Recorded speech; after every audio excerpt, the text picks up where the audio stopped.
A man who is recovering from a mugging saw his accused attackers in court today. Lester Jim Kaywood suffered broken bones and injuries when he was beaten with a frying pan last month.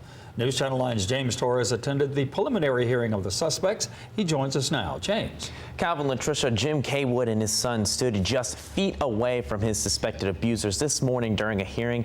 Tyler Richardson and Jacob Berry are being charged with especially aggravated robbery after mugging Kaywood just last month. Kaywood told me this is the first time he's seen the muggers since that day.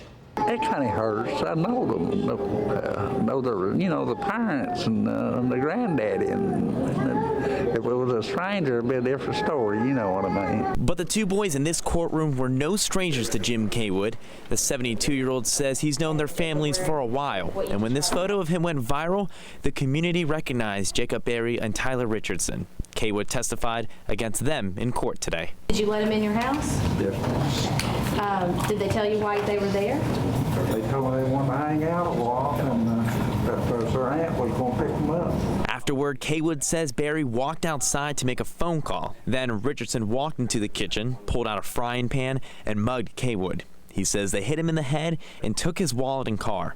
Chattanooga police later recovered Kaywood's vehicle at a Walmart in Fort Oglethorpe. His wallet was recovered out of the vehicle that was missing, and also a frying pan that Mr. Kaywood identified as being used in the incident. Investigator John Watkins with CPD was assigned to the case. He testified today, saying there is no doubt these boys are guilty. There's confessions on both parties in interviews, and so I'm confident in the case, and that we'll have a conviction that removes two dangerous people from the streets of our community. As for Kaywood, despite being attacked, he says he forgives his abusers. I was raised in the South. I'm a God-fearing guy, and my mom always told me forgive people. But